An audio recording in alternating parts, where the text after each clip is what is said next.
Hi, welcome to Bilingual Family TV, the place to be if you want to create meaningful relationships with your child while learning Spanish. And today I want to talk to you about a very important topic, and that is sleep. Sleep is so important for adults and especially for young children. Sleep is important for their development and really not only for the child, but if you don't get enough sleep, then you're not going to be at your full potential to interact and create a relationship with your child. We early on struggled with Mateo's sleep, but he's 4 months now and he sleeps 12 hours every night. Now, I say 12 hours because he goes to bed around 7 o'clock and he wakes up and is ready for the day around 7 o'clock. But he does wake up once in the middle of that 12 hours, around 6 hours in. He does wake up to eat and then goes right back to sleep. So I count it as 12 hours because when he wakes up, it's just a brief time that he wakes up, eats, changes diapers, we change his diaper, and he goes right back to sleep. So we have tried many things, and I want to share with you some tips and some things that we have learned in the past couple of months that have really helped us and helped him sleep better. So the first tip is to identify your baby's schedule. I know a lot of books and a lot of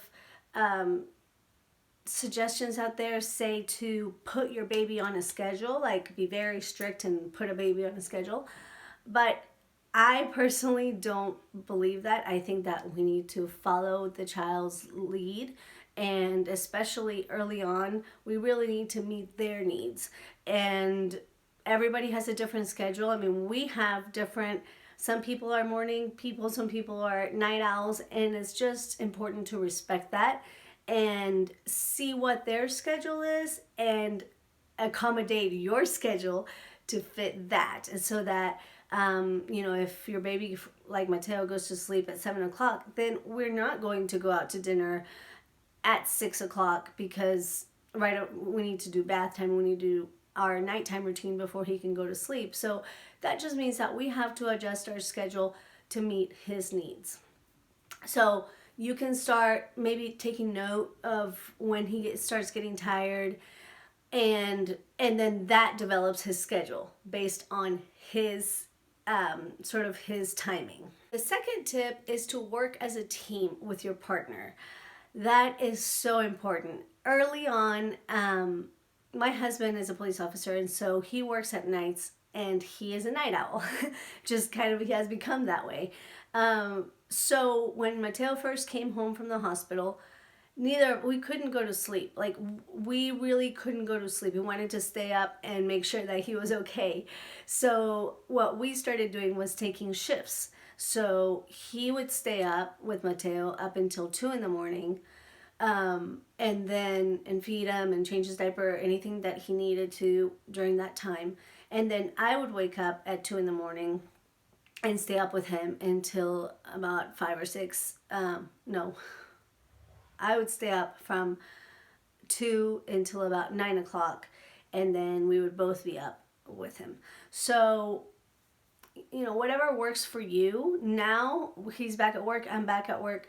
And so what we do is usually Mateo wakes up around 2 o'clock, around the time that Dad gets home, and I feed him, and then John changes his diaper, and he goes back to sleep. So it helps to work as a team because he can wake him up and change his diaper while I get ready to feed him, and then it's just a lot easier on all of us. And if you work as a team, it makes you feel a lot better. Especially for moms, it's very exhausting to wake up constantly during the night. And when you can have the support of your partner, it just makes life so much better. So I definitely say that an important tip is to work as a team. The third tip is to read the book or get the DVD of The Happiest Baby on the Block. The Happiest Baby on the Block was recommended to me by my friend LaDonna Atkins, and it was a game changer. So in the book, it talks about the fourth trimester. So basically that means that the first 3 months of a baby's life outside, out in the world, is the fourth trimester. He or she still needs that womb-like comfort, and that's why they want to be held, and they calm down when they're near mom. And so basically treating that 3 months as the fourth trimester is what will help them sleep better and just thrive overall. So in order to actually put your baby to sleep, the book recommends 5 S's, the 5 S's. So the first S is to swaddle. And we swaddled Mateo since he was in the hospital. But the nurses did a much better job.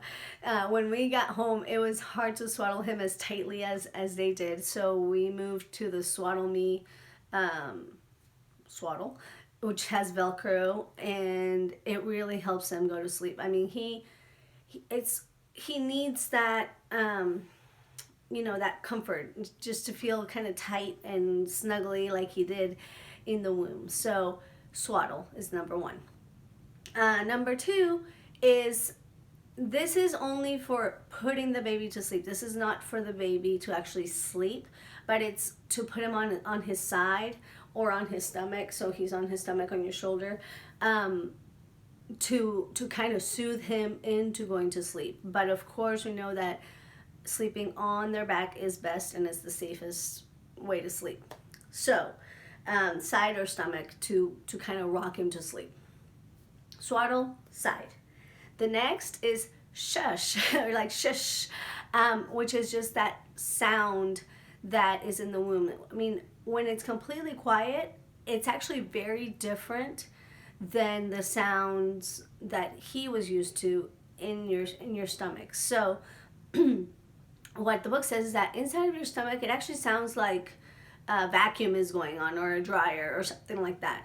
So when you're trying to put the baby to sleep, you can shush, like shh, like that.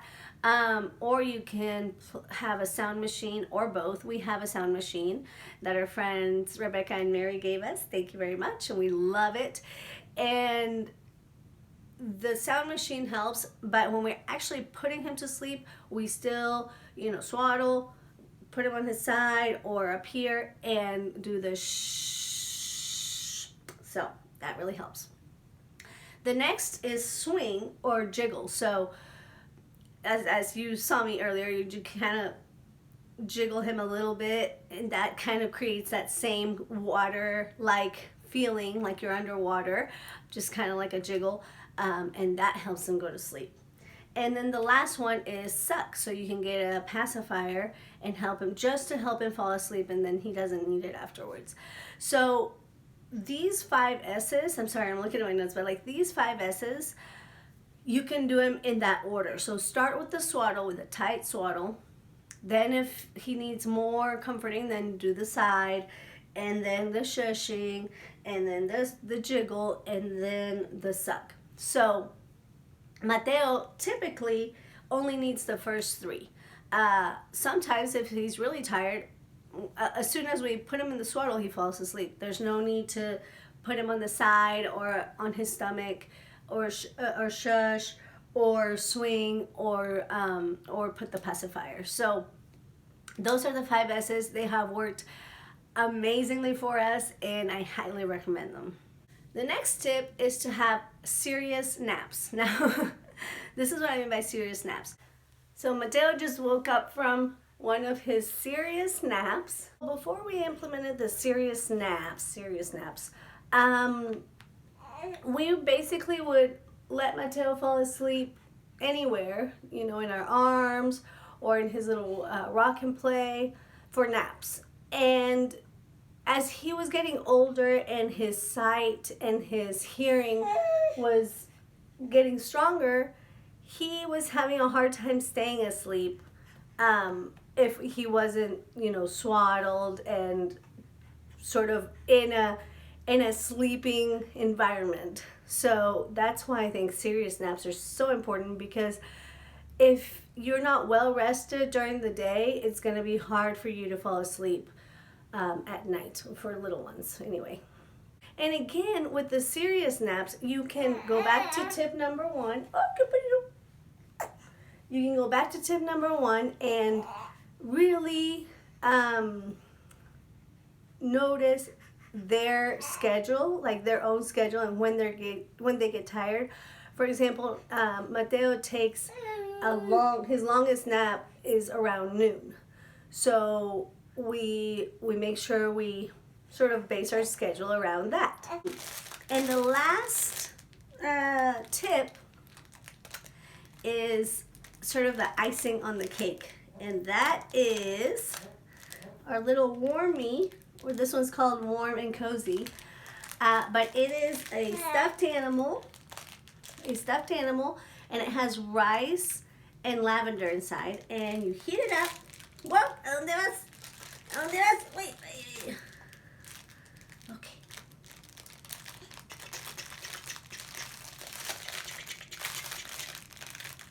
And you heat it up, and you basically put it next to the baby, and the weight of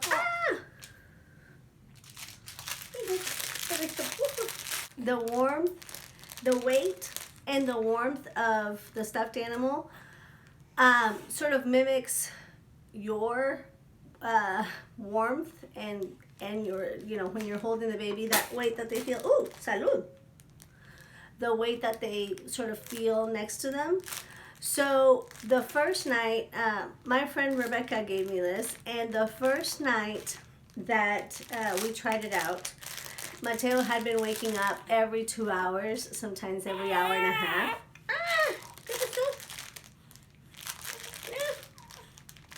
And the first time we tried it, he slept for 6 hours straight.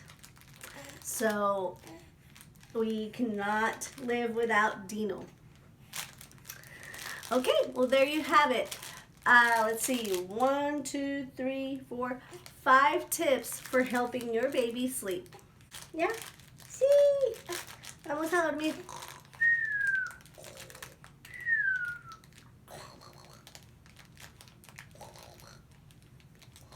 Una burbuja. Dos burbujas. If you like that video, give it a super me encanta, share it with your friends, and if you want even more resources, head over to bilingualfamily.us.